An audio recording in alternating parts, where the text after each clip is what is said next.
Welcome back to the Bernard Lee Poker Show. We are very, very pleased to have this gentleman on, former professional poker player, but still has his chops about him, and he will be playing in the 2021 World Series of Poker, but has focused his attention over the last year with Barstool Sports.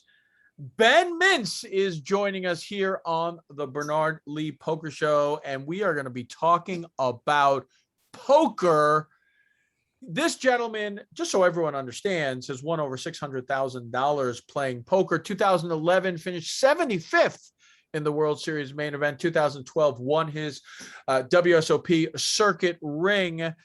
We played a lot at the Run Good events a few years ago, but his world obviously has changed a ton with the world of Barstool Poker, which we talked about previously. But now let's talk about poker.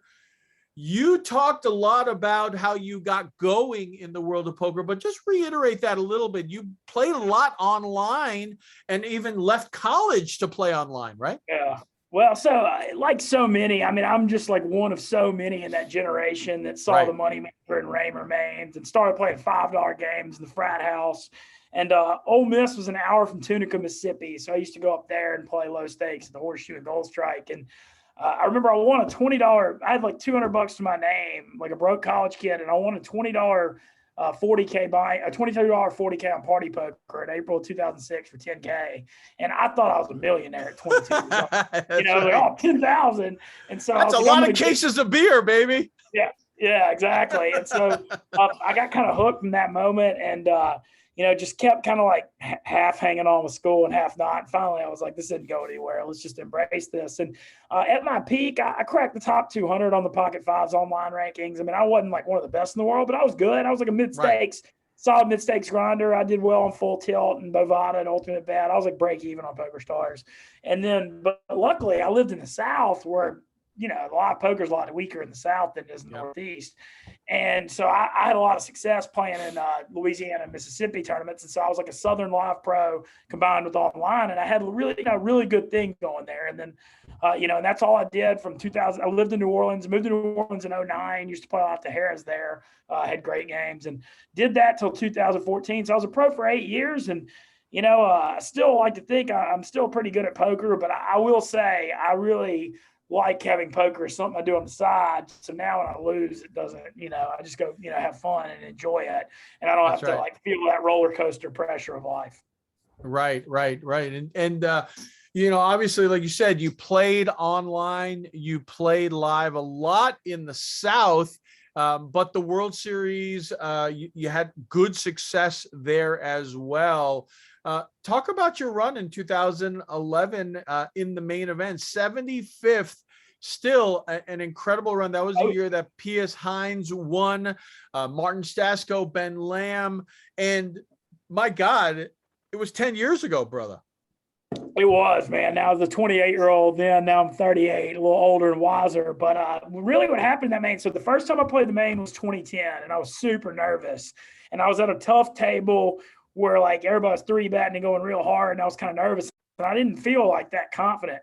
But I stepped back in 2011, and I just wasn't even nervous, nothing. It was like I had gotten all that out of the way in 2010. Yeah. And I went on a huge heater first day. I was chip leader at the break, dinner break day one, and bagged a monster stack. I was top 5. And then I had a good day 2. And then day 3 was the best story, really. I was doing really well at a table, and then Patrick Antonius comes and sits on my right. He's got a Ziploc bag. You can't even see the bag. He's got so many chips. Wow. So he sits down, and luckily he's on my right, so I've got position on him. But he just looks around the table and just like, this is the main. I don't respect anyone here because I don't know him. And he just starts going nuts. He's raising every hand. So I'm, kind of like, I don't really want to mess with one of the best players in the world, and I got all these idiots here. But then I was like, you know what? This dude's just playing too many hands. So I start re-raising him and 3-betting him, and we start battling. And then I had a hand on day 3 that's definitely my favorite hand of my life, where it folds to him in the cutoff. It's 12-2400. He makes it 7,200, 3X's it. And I have king, queen off on the button. And I re-raise him to 19,500. Well, we're both deep. It gets back to him, and he knew I was re-raising him some, so he just bombs it, man. He makes it 64K. And I've got like 220. He has 160. So he's basically trying to put me to a decision for my stack, thinking, hey, this kid's an active kid. He won't be able to do anything unless he has kings or aces. So I'm about to fold. And my instincts, just like that gut feeling that you can only explain if you played a ton of poker, it just goes off like, dude, this guy just does not think you have the heart to 5-bet here without unless you have like a super premium in the main. And it hit me. I'm like, and he'd put 64 in with only 100 back, and he was trying to look committed, maybe trying to look a little stronger than he was. So I ripped it all in with king, queen off for 225, and he folded after he put like over 30% of a stack. And then I showed the king, queen off, and people just lost their minds at the table. And the whole rest of the day, nobody messed with me, and I just ran the table. But anyway, fast forward to day 6. I was at the dinner break. I was 35th place, 90 to go, and I got aces popped at a pretty big one. And then I got in a coin flip for about 60, 65 big blinds where I had ace queen against tens, and it just came 10 high, and that was it. But it was still an incredible run to make day 6. And, definitely the highlight. That's the biggest score of my poker career. I chopped an F-tops online for like 75K once. It's my biggest online. But it was an unbelievable experience. And then, I went back in 2018 as a radio host, like we talked about, and I got 327th for 40K. But that one was really satisfying just to know I was still good enough to compete in it. Right, that you can still do it, right? Yeah, after just a long knowing time. that I'm still good enough. And so I've played the main event 5 times, and I'm 2 out of 5. And so, if I could cash this year and get to 3 out of 6, I feel like that would be something, cash 50% main. Yeah, absolutely. It's a very unique tournament. We've talked about it many times.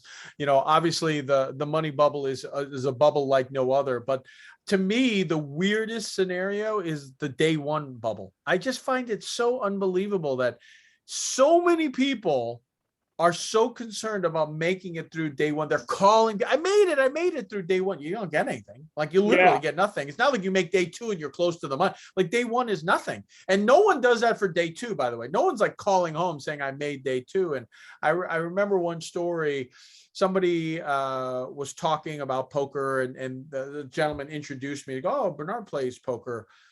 Didn't go into the details that I play professionally, whatever. And he goes, oh yeah, have you ever played the main event? I was like, yeah, I played it a few times and didn't want to elaborate. And he was like, well, my buddy made it through day 1 last year. Have you ever done that? That was his thing. And it was, again, it's not about me showing off about getting deep. I've cashed 4 times, etc. It was more that his big emphasis was that the guy that made it through day 1, that was his standard of being a big deal.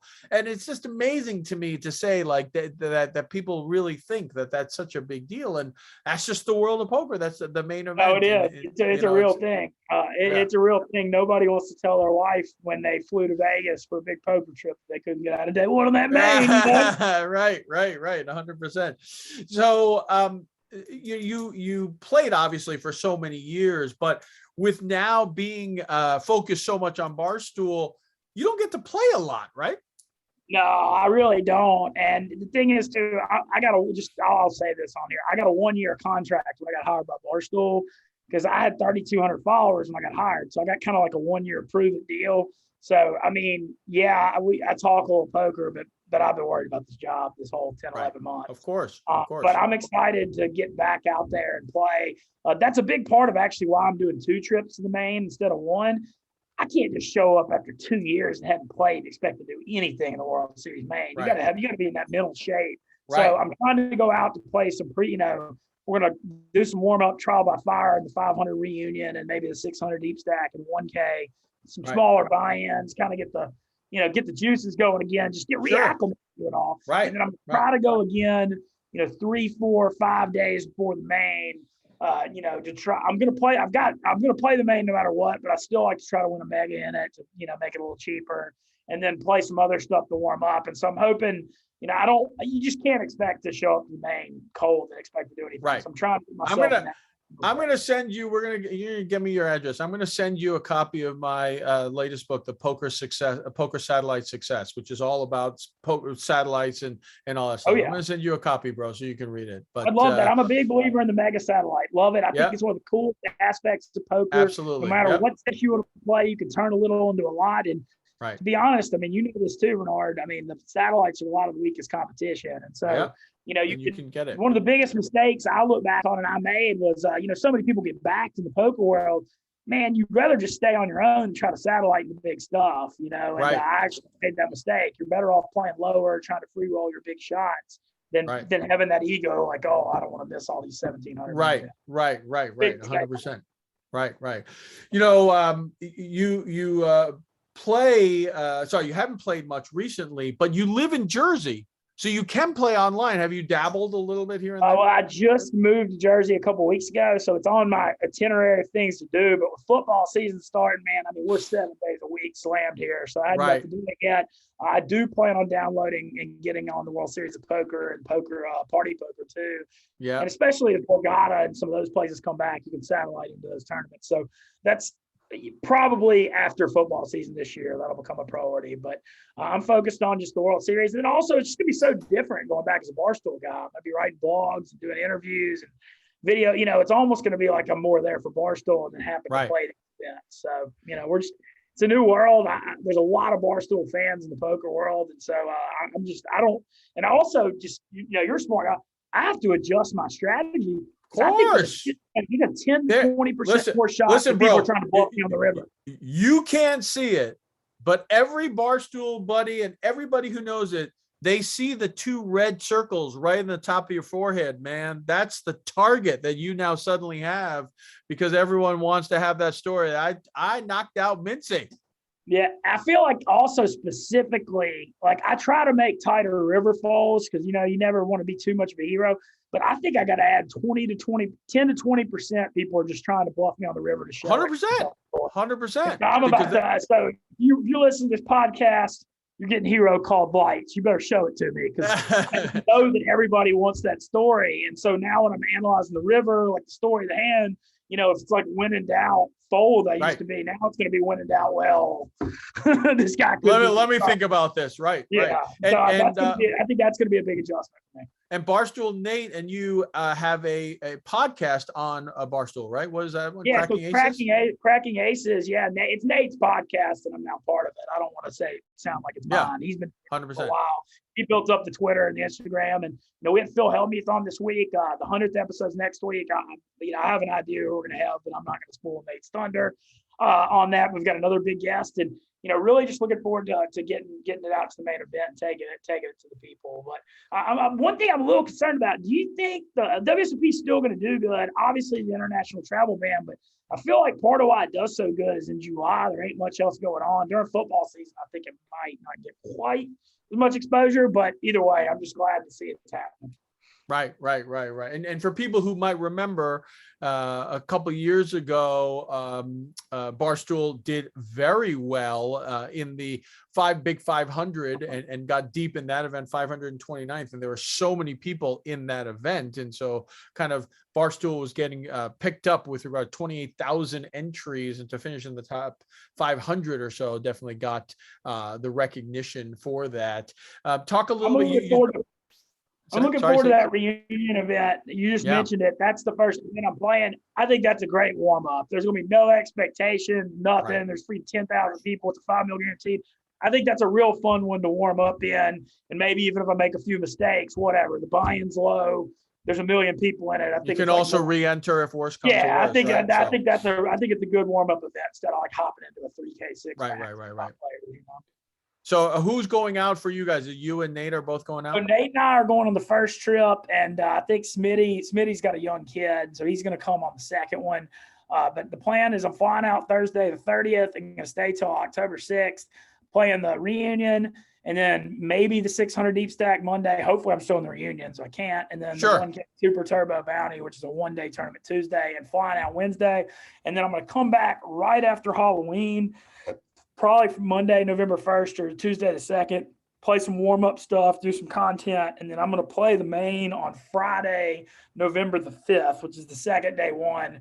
I'm going to play it then so I can do football stuff Saturday, Sunday for work. Right. So that's the plan, and just really excited. I mean, just like you are too, I'm sure. I mean, there's just nothing like, especially the main event.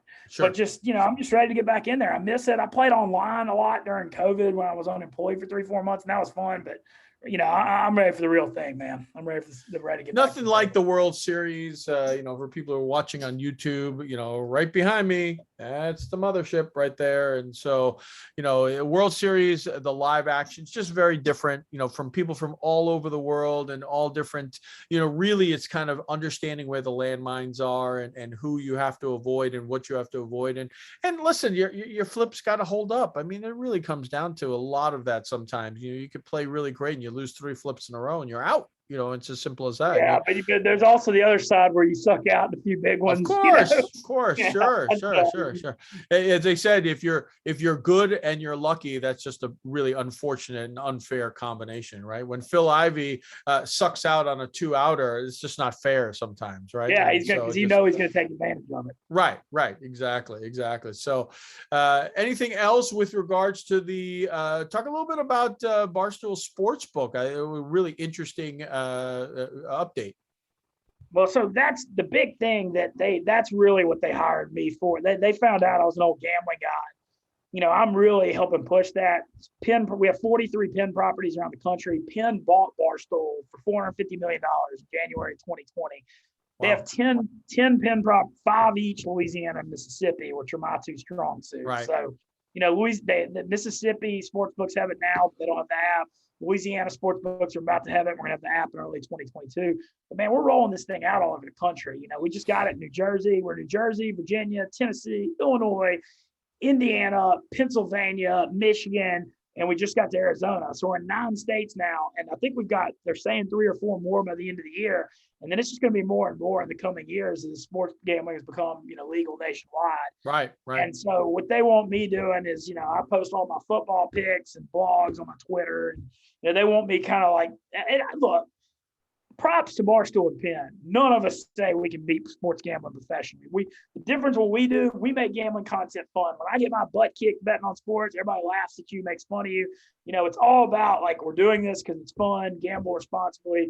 And I think that's part of why our thing works. We're not like the older guys on there say, prompt tout services or whatever's promising you the world. We're just like, hey, we're a bunch of dudes having fun watching the game, betting on it. Right.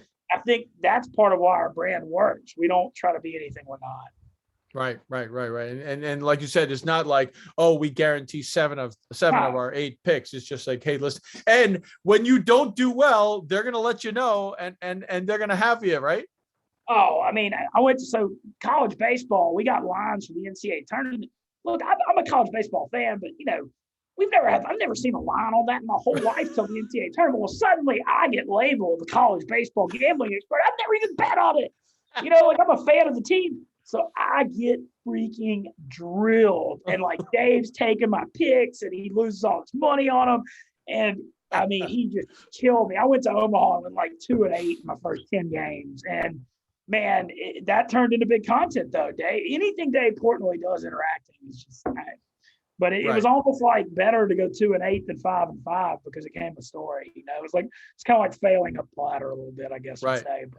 But that's why it's fun, gamble responsibly. I mean, that's what I do. I mean, I'm not, one of the lamest things people can ever do is unit shaming. If people want to bet $10, $5 in the game, watch the game for entertainment, God bless them, man. Right. The people who are worse, I have 5,000. Look at me, dude, nobody cares, man. Poker's like that too. People that I used to not want to play 1-3 when I had this ego. Poker's poker, man. Nobody cares if you're playing 3-6 limit hold'em or 10-25 PLO. Right. And I think that I think people got to check your ego at the door. Is basically what I'm saying. So, how many people in the New York office where you're based out of? So I'd say we have about 100 in the office total. We've got 2nd and 3rd floor. The content area is we have about 40 of us. We have 300 employees total now. I guess maybe we have 150 here, but we have 300 around the country total. And that's what's the most fascinating thing about Barstool. How big it is nationally versus how small a company we actually are. Right. Barstool's gotten so huge, but man, there's 300 of us, 100 of us in content, or if that. Right. And so that's what's so unique about it is the reach is so big, but even our big guys, I see Big Cat every day. I see Dave all the time. Everybody's Dave. I still have to go to Dave to get cleared to come to the World Series of Poker. Nate and I had to go to his office and say, hey, can we do this? He Right. said, he said we could. I mean, that like he's got his hand that much on the day-to-day still, which is kind of fascinating when you look at the scope of how big this company is. Right. 450 million, like you said. So I watched a little bit. Every once in a while, you guys do your ping pong tournaments and all that kind of stuff. Yeah. Right. What about poker? Is it a big deal internally for you guys to be? Do you guys have like a monthly poker game or something like that? We play on the Barstool. We have like a poker night on the Barstool Game Time app on the Twitch streaming. We've been doing a little bit. It's been fun. We had Ron Reese stop by from our 2013 main event winner. Yeah, absolutely. Recently. No, but we do that, and they've been doing okay. But we kind of just started them a month ago, and I want us to do, like you said, the streams, like do like poker stuff in there, like we do for ping pong. Right. But I think the Barstool poker thing is still in its infancy, and there's all kinds of ideas and potential for it. But right now, I think the move is for Nate and I to go up and just try to blast this Barstool thing at WSOP and start building the brand. Right. And it's tough too, because like in ping pong, at least there's points that are watched every single time. Even if it's a bad point, it's still a point. In poker, if everyone folds around to the big blind or someone raises from the button and folds, it's like watching paint dry. The problem with poker is the tanking thing is what gets people. Like, it's just like, it's hard. Like when they're streaming these things live and people are taking 11 minutes to figure out what they're going to do on the turn. Right. Murder. That's why this 30-second shot clock, it's a really good thing. I think. I love it. No, I agree. Really, I think it's a matter of time. Look, I don't care how rich or poor you are. We all share time and space in the world. We're all equally important. And like, sometimes like, you're a reasonable guy. I'm a reasonable guy. Like once a tournament, I get puts my life on a huge decision on the river. Yeah, I'm gonna take 5 minutes to figure it out. Right. But it's the people that do it habitually is what drives me nuts. Exactly. And every once in a while, you'll play in a local tournament and they'll take 5 minutes. And I'll jokingly say, or say to someone like, I didn't know the TV cameras were on us today. Like, I mean, like you don't really have to take that. You're gonna fold. You're just doing this because that's what you think your heroes on TV are doing. You don't have to do it. Let's move on from it. But you got to think is like, poker, it's all about like anything. We need new blood. Right. And when you're taking 14 minutes to play a hand and no limit hold'em, it's hard to make people want to come do that with you. Right. 100%. Well, Ben, it was a pleasure catching up with you, my friend. I love it. Congratulations once again on all your success. I love watching all your stuff. I'm sure a lot of the listeners love watching you as well. Give me your Twitter handle so that they can follow you. I'm at Barstool Mintzy. So it's at Barstool MINTZY. That's what I am on Twitter and Instagram. It's got a little better ring to it than the old Ben Mintz 531 did. My Twitter following, it's growing, man. It's crazy. The Barstool thing. I had 3,200 when I got hired. Now I'm almost at 60,000. That's awesome. A year later. That's crazy. So hopefully we're just starting, and look forward to, coming, look forward to love reconnecting with you. Thank you so much for having me on the Bernard Lee Poker Show. And, hopefully, we'll do some more stuff after the World Series of Poker. And, I wish you good luck. I know you're going mid-October, so I wish you good luck on the trip. And hopefully I'll see you sooner than later. I appreciate it, buddy. Hey, listen, all the best. We'll definitely keep in touch and connected, and hopefully we can do some stuff together. Ben Mintz here on the Bernard Lee Poker Show. What a great time to reconnect, and good luck with him as he moves forward. World Series is right around the corner, everybody. We are about to get going. Ben's going out, I'm going out, and we'll have some fun. And as always, may you always go in with the best hand, and may you never get unlucky. Good night, everybody.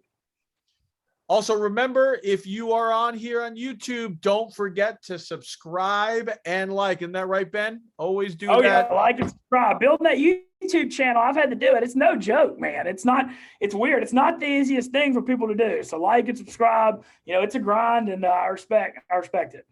Excellent. Thanks a lot.